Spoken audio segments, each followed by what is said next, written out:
Bonjour et bienvenue à l'émission La Parole vivante. Cette émission, on se comprend la Bible et on découvre qui est Dieu et quel est son plan extraordinaire qu'il a pour nous. Aujourd'hui, mon collaborateur, Martin Chalbert. Salut, Martin. Salut, Simon. C'est toujours un plaisir de t'avoir. Écoute... Très réciproque. Ben oui. Ça fait un petit bout. On avait commencé à parcourir les Écritures, spécialement l'Ancien Testament, pour voir les liens que Dieu fait. Parce que...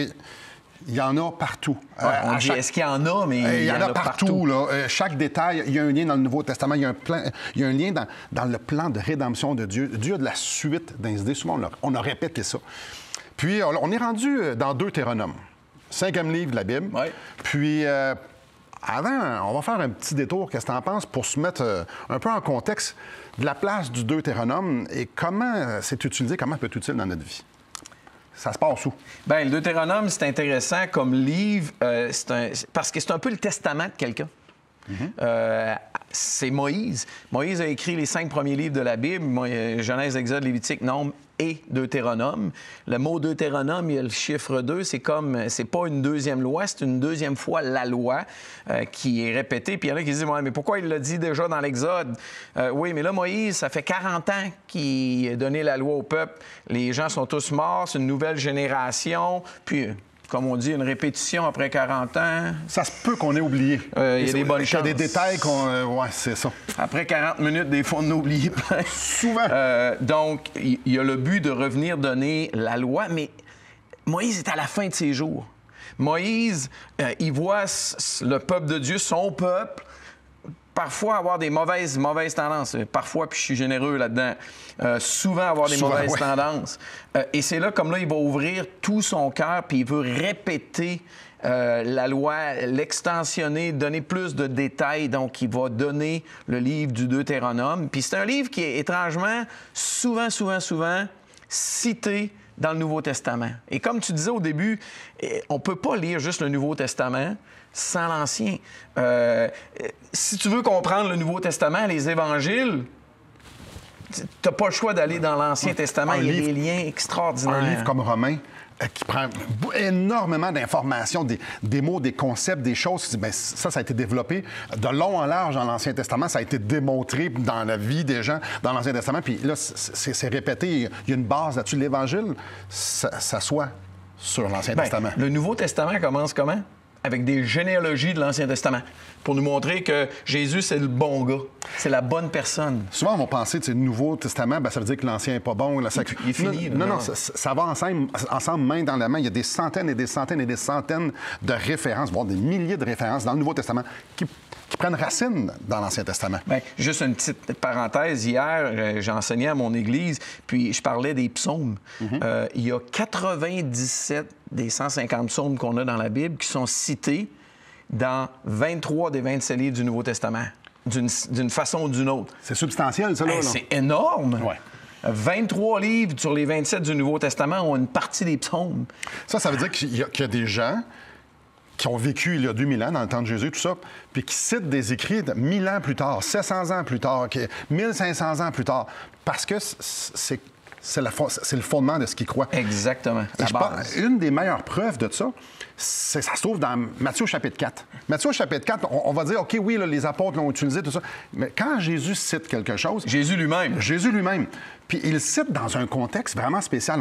Dans Matthieu 4, on parle des tentations. Puis comme ça, peut-être tu nous lises un peu le texte, parce que Jésus utilise le Deutéronome pour éloigner Satan, pour réfuter, pour dire non, Satan, je veux rien savoir de ce que tu es en train de m'offrir là.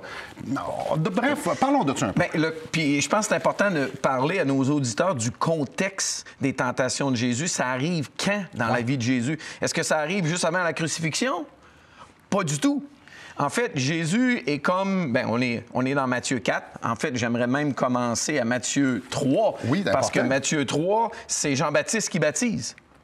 Et à la fin du chapitre 3 de Matthieu, alors Jésus vint de la Galilée au Jourdain vers Jean pour être baptisé. Donc, Jésus n'a pas commencé son... C'est son entrée en scène. C'est ça. Il n'a pas encore parlé, là. Pas du tout. Il n'a rien fait. En fait, ce qu'il y avait dans les évangiles, c'est des récits face à sa naissance, son enfance, qu'on a une petite affaire. On n'a pratiquement aucun détail. On a un petit détail quand il a 12 ans qui va monter au temple. Puis après ça, c'est De 12 à 30 ans, c'est un silence absolu. Bon, tu sais, son ministère commence à 30 ans. Et c'est là. Exact. Donc là, il arrive pour être baptisé par Jean-Baptiste. Il y en a qui disent, ouais, mais Jean-Baptiste, c'est un baptême de repentance. Jésus n'avait pas besoin de se repentir, sinon vous dites des choses contraires. Jésus ne se repentait pas de ses péchés. Jésus s'associait au péché de son peuple. Et ça, c'est super important, parce que si on regarde à la fin, il prend les péchés de l'humanité sur lui à la croix. Mais pour être en mesure de ça, il faut que ça s'associe à l'humanité de l'homme. Donc, c'est hyper important qu'il passe les mêmes étapes. Même si lui, il n'a pas péché, il s'en va vivre une vie pour les pécheurs, pour sauver les pécheurs. Alors, c'est super important. Oui, puis même quand Jean-Baptiste va le voir arriver, il va dire hey, c'est toi qui devrais me baptiser. Puis même Jean-Baptiste, il va le voir, il va dire voici l'agneau de Dieu qui ôte les péchés du monde. On en a souvent parlé ici à l'émission. Donc, là, on est l'entrée en scène de Jésus. Il se fait baptiser. Et là, le texte, il y a un petit mot. Matthieu 4 que j'aime. Puis souvent, on ne porte pas attention à ça, mais il faut faire... Le français est important. Puis je suis peut-être pas le meilleur pour en parler. Je suis un ancien professeur de mathématiques, puis par définition... Mais quand même. Par définition, on haït le français, là, parce qu'il y a trop d'exceptions. Nous autres, les mathématiciens, on aime ça, les règles fixes. Mais le texte commence tout de suite après le baptême de Jésus. Puis, tout de suite après, Jésus fut emmené par l'Esprit dans le désert pour être tenté par le diable. Juste ça, il y a tellement à dire. Mais tout de suite après son baptême, l'Esprit de Dieu prend Jésus, l'homme, l'emmène dans le désert, puis en passant physiquement, pas loin du Jourdain, il y a la plaine du Jourdain, Jéricho, puis tout de suite après, la plaine du Jourdain est comme ça, tu as Jéricho, puis là, il y a une montagne de même. Et le désert de Juda est là. Donc, il a été emmené. En Israël, il y a même une place pour marquer soi-disant l'endroit. On sait tous qu'on ne sait pas certain où il a été tenté. Mais Dieu l'emmène. Pourquoi il fait ça? Bien, j'ai un peu la réponse ici. Dans Hébreux chapitre 4, ça nous dit que Jésus a été tenté comme nous en toutes choses, sans commettre de péché. Puis on lit au chapitre 2 qu'il a été tenté, puis il peut secourir maintenant, étant donné que lui, il n'a pas tombé, lui, il n'a pas succombé, il peut maintenant aider, il peut maintenant secourir ceux qui sont tentés. Alors, quand on parlait d'expérience du baptême, bien, la tentation, c'est la même chose. Il devait être tenté pour pouvoir nous aider, pour pouvoir dire, non, moi, je suis venu ici, je passe le test. Où est-ce que toute l'humanité s'est plantée? Moi, je passe le test et je peux maintenant m'associer encore une fois pour pouvoir les secourir et non pas pour être dans le même bain qu'eux autres. Et je pense que le point que tu viens de dire, passer le test, là, c'est primordial. Oui. Au début, Dieu lui-même nous montre que son Fils Jésus est compétent. Il est qui? Il est le Fils de Dieu, il est Dieu lui-même et il a résisté à des tentations que les humains n'auraient pas passées. Et je fais juste avant d'aller à la pause. Souvent, on va lire les évangiles comme si c'était des histoires. Et on oublie que Jésus est en train de démontrer qui il est. Donc, ce qu'il fait met de l'appui sur son message, sur ce qu'il se démontre. Donc, Jésus, il va faire des miracles pour démontrer qui il est. Et là, ici, il se fait baptiser pour démontrer qui il est. Il va se faire tenter pour démontrer qui il est. Et le reste de sa vie, c'est pour démontrer qui il est. Parce que moi, si je te dis je suis le Fils de Dieu puis je suis le Sauveur, tu vas faire Simon. Trouve-le. Je t'ai déjà vu faire des niaiseries. Mais il n'y a personne qui a vu faire Jésus des niaiseries. Non seulement ça, je n'ai jamais rien démontré, mais Jésus a tout démontré par ses actions qui il était. Et là, vous vous dites, c'est quoi le rapport avec Deutéronome? Oh, après la pause, on y arrive, donc restez avec nous.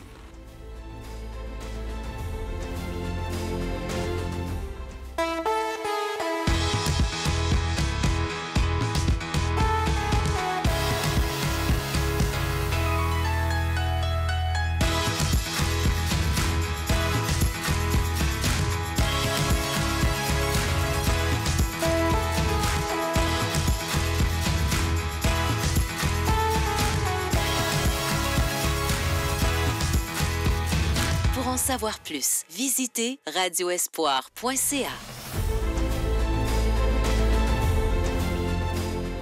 Bonjour à vous. Martin, on est dans une scène vraiment spéciale. Bien connu en plus.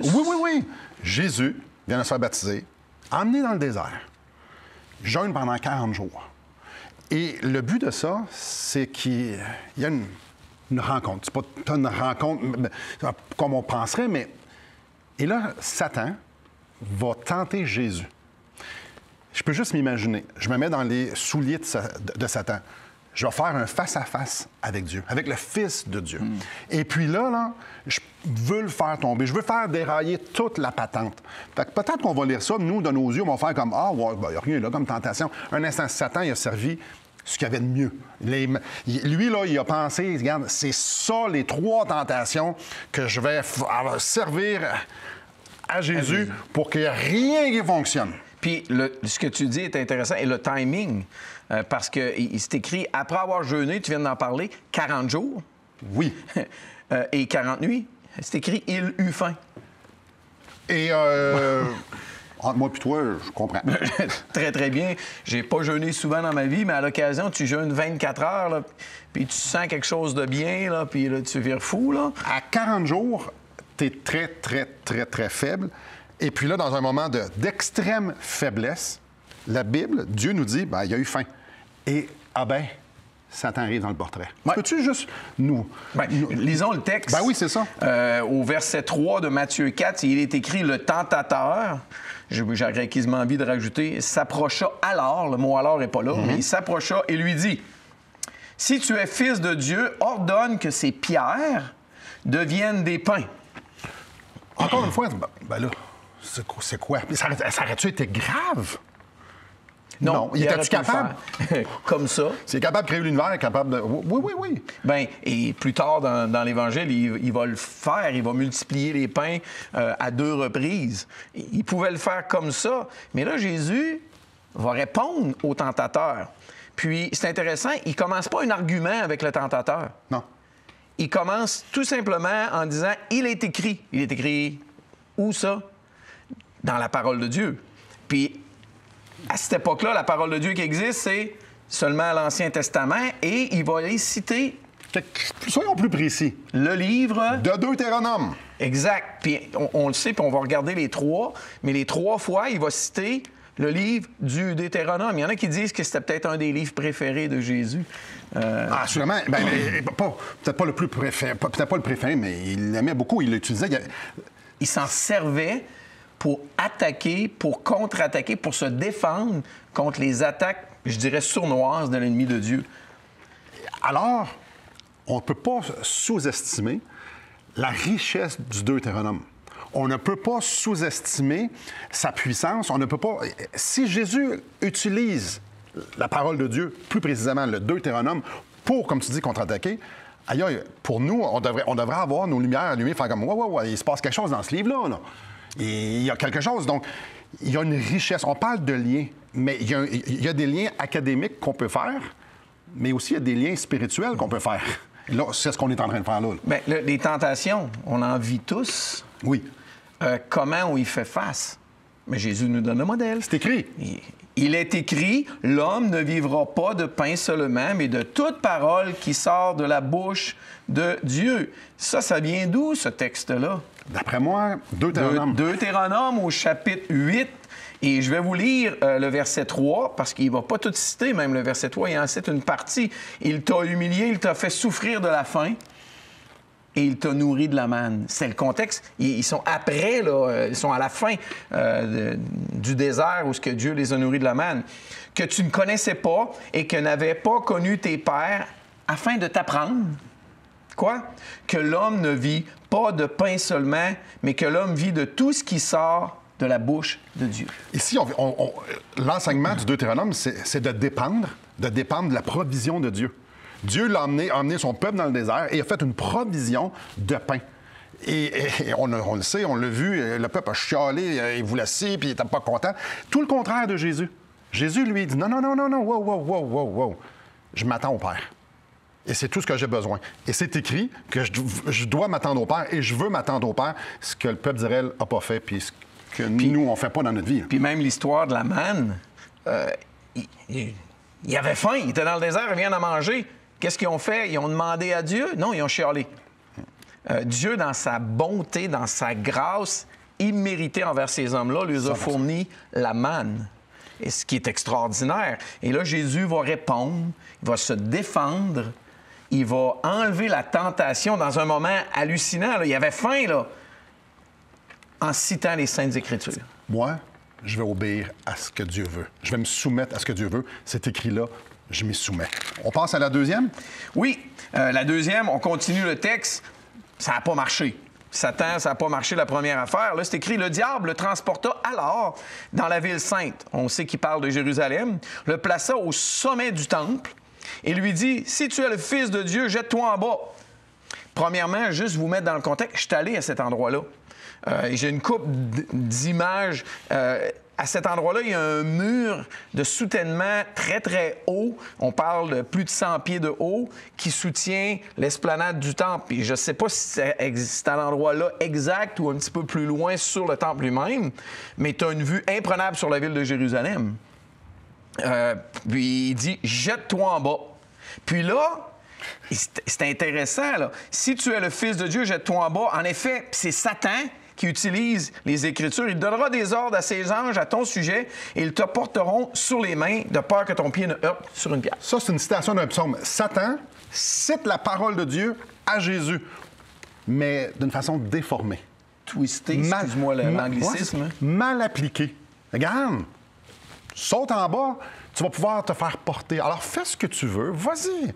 Regarde, Dieu va être là pour toujours récupérer tes décisions. Ça ne marche pas bien. Là. C'est Satan qui déforme les Saintes Écritures. Puis là, Jésus, du tac au tac, Jésus lui dit, il est aussi écrit, tu ne provoqueras pas le Seigneur ton Dieu. Et ça, c'est une citation du Deutéronome au chapitre 6, au verset 16, qui dit, vous ne tenterez point l'Éternel, votre Dieu, comme vous l'avez tenté à Massa dans le désert, etc.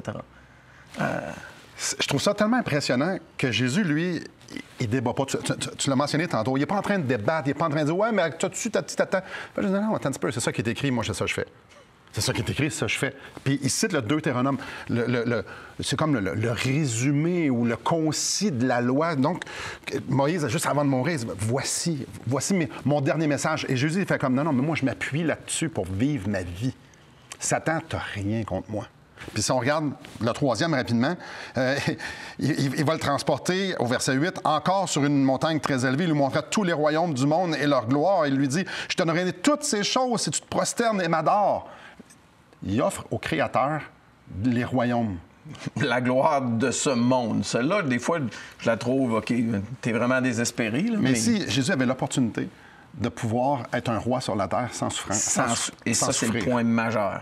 Mais Jésus lui fait ben non. Jésus lui dit, retire-toi, Satan, car il est écrit, tu adoreras le Seigneur ton Dieu et tu le serviras lui seul. Ça vient d'où, cette citation-là? Juste quelques versets avant ce que je viens de citer, Deutéronome chapitre 6 et au verset 13. Tu craindras l'Éternel ton Dieu, tu le serviras et tu jureras par son nom. Martin, les Écritures sont suffisantes pour nous guider.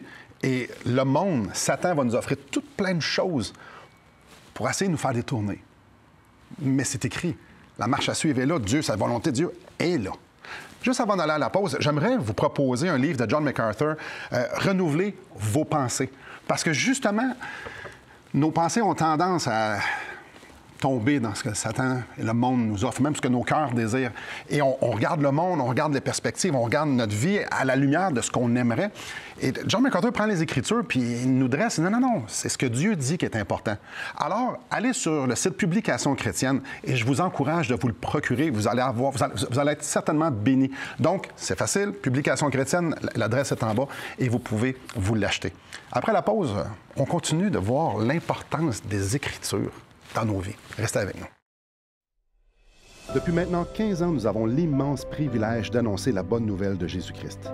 Par la grâce de Dieu, nous avons fait plus de 500 émissions, distribué gratuitement des milliers de livres et que dire des centaines de personnes qui ont répondu par la foi à l'appel de Jésus. Aujourd'hui, nous aimerions inviter ceux qui ont reçu cette bonne nouvelle à faire équipe avec nous. Aimeriez-vous avoir un impact dans la francophonie pour l'Évangile? Joignez notre équipe en participant financièrement à la production de l'émission et en nous permettant de continuer à offrir de la littérature gratuitement à ceux qui sont ouverts à l'Évangile. Contactez-nous. Il nous fera plaisir de vous partager comment vos prières et vos dons peuvent faire la différence.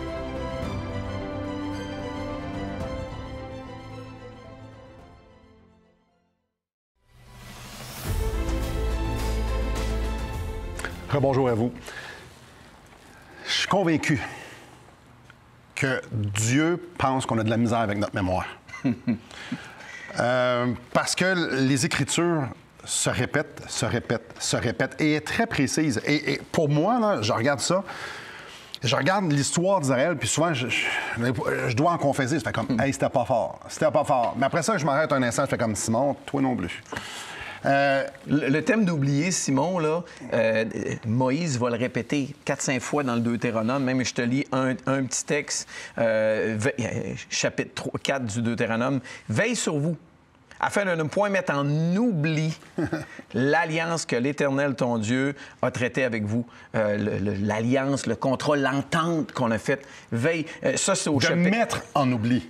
Et on le fait tellement automatiquement. Et puis, en plus, non seulement ça, on a une mémoire sélective. On a une mémoire sélective, puis on prend, souvent, quand on lit la Bible, on va prendre ce qui correspond à ce qu'on aimerait que Dieu soit. Puis on aimerait ce que notre religion soit. Puis on fait à la pige ici.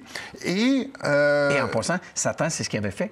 Il a cité l'Ancien Testament. Absolument. Les psaumes. Et pour moi, ce qui est très dangereux, c'est pas tout ce qui est tout faux. C'est quand il y a 99 de vrai, puis 1 de poison. C'est ça qui est en plus dangereux, parce que je vais prendre du poison puis je le saurai pas. Si c'est tout faux, et c'est ça que Satan a servi. Juste un peu ça, à Adam et Ève et à Jésus. Et c'est le plan de Satan. Satan, il est pas fou, là. Il n'arrive pas qu'une corne. Hey, je suis mauvais. Non. Ouais. Il se présente comme un ange de lumière. C'est beau. Et Dieu nous dit, voici ma volonté. Voici ce que je veux que tu fasses. Voici ce que je veux pas que tu fasses. Et c'est répété de plusieurs façons, de plusieurs manières. Et dans Deutéronome, c'est fait aussi. Et la plupart des gens vont avoir une mémoire sélective. Ce qui veut dire, c'est qu'ils vont juste se souvenir qu'il faut qu'ils fassent, puis il ne faut pas qu'ils fassent. Donc, ta religion, c'est dans le même domaine, il ne faut pas mais ils oublient le cœur. Et le cœur, on en a déjà parlé dans une émission précédente, c'est dans Deutéronome, chapitre 6. Et Jésus, quand Jésus va se faire demander, c'est quoi le plus grand commandement? Il va citer Deutéronome 6. C'est pas peu dire, là. Et c'est le texte, et encore aujourd'hui, que tous les Juifs connaissent par cœur et qu'on dirait qu'ils savent juste par cœur. C'est une recette magique, mais c'est pas vrai. C'est pas leur cœur. Ils sont bien religieux, mais c'est pas dans leur cœur. Et Dieu, qu'est-ce qu'il veut? Il veut ton cœur. Écoute Israël, l'Éternel, notre Dieu, est le seul Éternel. Tu aimeras l'Éternel, ton Dieu, de tout ton cœur, toute ton âme, puis de toute ta pensée. C'est à l'intérieur de nous. C'est pas une religion point par point qu'on doit suivre. Dieu veut notre cœur. Et à l'émission, on a tellement souvent parlé. Ici, on présente pas une religion. Une religion, c'est l'homme qui essaie de se rendre à Dieu. Puis Dieu dit, non, moi, je vais me rendre à toi parce que je t'aime. Tout ce que je veux en retour, c'est que tu m'aimes. Regarde à quel point je t'aime. Puis la preuve, c'est Jésus. Jésus. Et ça, c'est la différence entre religion et Jésus. C'est Dieu qui s'en vient à toi, à moi, à nous. Alors, il faut avoir les bonnes lunettes. Quand t'aimes, tu vas faire ce qui plaît au Seigneur. Tu vas faire ses commandements, comme Jésus a fait. Et non pas, je vais faire ses commandements parce que je veux mériter son amour. Et j'aimerais ça que tu nous parles du livre que tu as entre les mains. On va encourager les lecteurs à... Nous, on en parle tout le temps de la Bible, mais on veut vous encourager à aller voir par vous-même dans la Bible. Et vous savez que la Bible, c'est extrêmement pas cher à se procurer. Comme cette Bible-là, ce détail 9,95 à la Librairie chrétienne de Québec. Évidemment, si on la fait... Livré. J'avais le mot anglais dans ma tête, désolé. Ça coûte un petit peu plus cher, mais c'est vraiment pas cher. Procurez-vous une Bible, que ce soit électronique, papier, et allez fouiller par vous-même pour vérifier si ce qu'on vous dit est exact dans la parole de Dieu. Alors, après la pause, on va justement regarder ça. Jésus. Si Jésus est venu, pourquoi j'aurais besoin d'une religion? Si Jésus est venu, pourquoi il faut que j'essaie de me construire un pont jusqu'à Dieu? Et si Jésus était venu, justement pour me sauver, parce que je n'étais pas capable de le faire de moi-même. Restez avec nous.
Rebonjour à vous. Martin, on vient de voir les tentations de Jésus dans Matthieu chapitre 4. On a vu que lui s'appuyait sur ce que Dieu a dit et il cite là et ailleurs le Deutéronome. Mais il y a quelque chose qui nous manque dans ce qu'on a parlé, c'est comment ça finit l'histoire. Très bonne question. Jésus termine en disant « Tu adoreras le Seigneur ton Dieu et tu le serviras lui seul. » Pas d'autre, là. La réponse est en Dieu seul. Et ce qui est écrit à la fin, « Alors, le diable le laissa. » Il avait résisté à l'attaque de l'ennemi, comment? En regardant la vérité de la parole de Dieu. Et la vérité pour notre vie aujourd'hui, c'est quoi face à l'éternité? Ouais. La parole de Dieu est claire dans le Nouveau Testament face à ça. Et ça m'amène à un verset dans Actes au chapitre 4. Je vais lire le verset 12. « Il n'y a de salut en aucun autre, car il n'y a sous le ciel aucun autre nom qui a été donné parmi les hommes par lequel nous devions être sauvés. » Martin, nous avons 10 000 options. En fait, autant que d'habitants sur la Terre, autant que d'options de croyances. On aime se faire des dieux. On aime, Satan nous donne un buffet de toute philosophie, de toute croyance qui nous satisfait. On a envie d'être participant. On a envie de dire, moi, Dieu, je pense qu'il est comme ça, puis je pense que si, puis je pense que ça, puis je pense que ça. Mais l'affaire, qu'est-ce qu'il est écrit? Il ne salue en aucun autre. Il y a juste Jésus. La solution, c'est Jésus. Jésus a dit, je suis le seul chemin. Alors aujourd'hui, on peut se dire, il est écrit que ce n'est que par Jésus que nous pouvons avoir le pardon des péchés. Que ce n'est que par Jésus, parce qu'il est écrit, que quiconque croira aura la vie éternelle. Que c'est par la foi qu'on est sauvé. Pas par les œuvres, pas par la religion, par la foi. C'est pas nous qui le disons. Il est écrit. Quiconque croit sera sauvé. Alors, mes chers amis, je vous en supplie, allez aux Écritures, allez dans ce que Jésus dit, dans ce que Dieu dit, pour pouvoir être appuyé et pouvoir repousser tous les mensonges qui sont dans ce monde et aussi dans notre cœur pour qu'on puisse saisir ce que Dieu veut pour nous. Merci beaucoup, Martin. Merci, Simon. Merci beaucoup à vous. Bonne lecture. Que le Seigneur vous bénisse.